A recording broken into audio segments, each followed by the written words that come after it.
So I've planned on making a Last of Us Part 2 video for some time now, and I just haven't really thought of the right concept. Well, now I finally have. I'm going to be drawing comparisons from, in my opinion, a revenge story that actually works in a video game, Dishonored, to The Last of Us Part 2. That being said, there will be heavy spoilers for both of these games, so if you have not played any of these games before, or you plan to, this is your warning to click off of the video now. But if you don't care and want to hear what I have to say, or if you have played both and want to hear what I have to say, then enjoy. I think that in execution, Dishonored does what The Last of Us Part 2 failed to do. It tells a cohesive story and can get you to actually care about the violent and bloody path ahead. But before we tackle what makes the revenge story work, I want to go over the plots for both games first. Let's start with Dishonored. Dishonored has a simple plot. It's about a bodyguard for an empress who gets assassinated, and Corvo, who you play as, is framed for the murder. You then spend the rest of the game seeking revenge on those who framed you. Simple, right?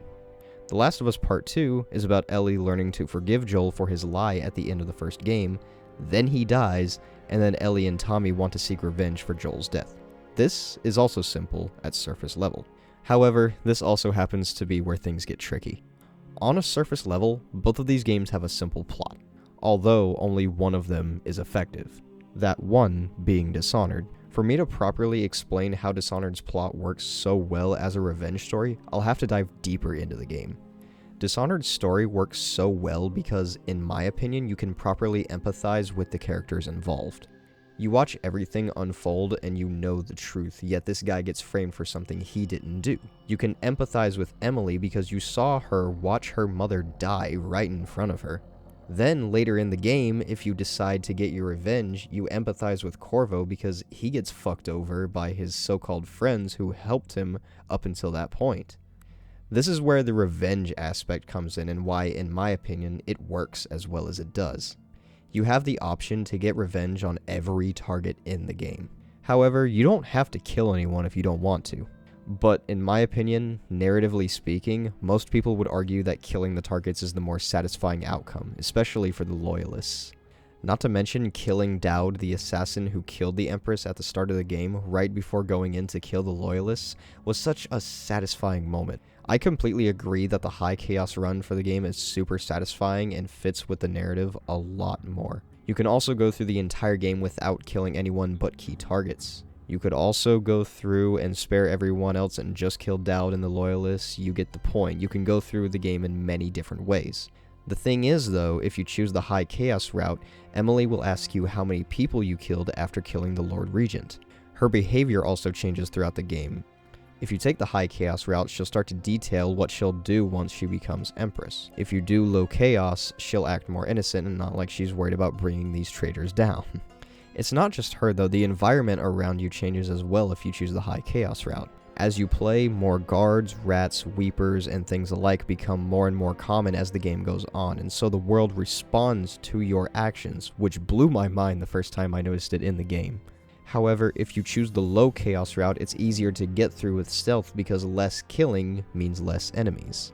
Emily is the only reason that would make me, along with anyone else who has played the game, feel bad for going through high chaos because Emily only has Corvo as a role model, and a bloodthirsty assassin is no one to look up to.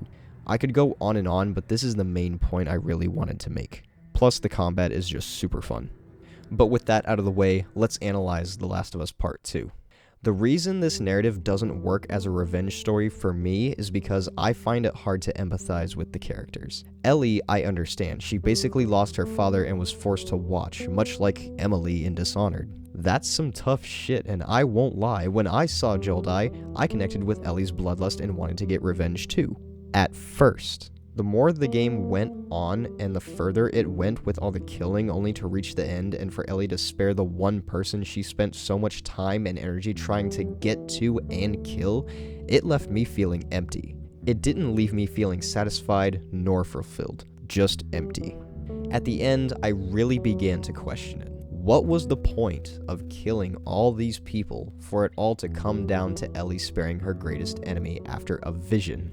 It didn't feel like a satisfying ending. It felt like a giant waste of time. I also found it super hard to empathize with Abby because she killed a beloved character that not only I, but a lot of people love so dearly, so narratively, it would have made so much more sense to kill her.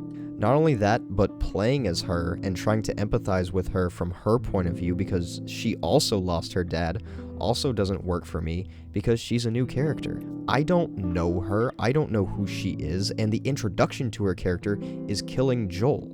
So why should I care about who she was before she decided to go down this vengeful path? Because simply put, I don't.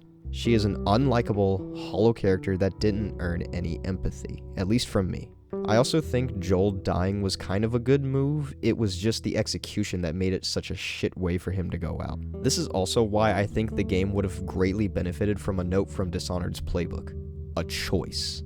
You could either ignore everyone or kill everyone and the world would have reacted differently to your actions. Just simply having the choice to not kill anyone, including Abby, would have made for a good revenge story, but since it's a Naughty Dog title, it's linear and only plays out one way, so you're locked into this narrative and how it plays out, whether you like it or not. It just feels incredibly inconsistent. It feels like a shell of a game, if that makes any sense. This choice for the narrative and how it played out really disappointed me since I love the first game so much. But instead, what we got was a hollow disappointment of a revenge story that could have easily been so much better. From bloodlust to a choice that doesn't make any sense, The Last of Us Part 2 will go down as one of the most disappointing games in history. I know I'm gonna ruffle some feathers with this video, and honestly, I don't really care if I do. This is my opinion, and if you don't like it, that's fine. I'm not trying to change your mind anyway. I'm just giving my thoughts. So, anyway, that's going to do it for me. If you guys enjoyed, be sure to leave a like, and if you want more gaming content, subscribe to the channel. And I think that will do it for me. I will see you guys in the next one.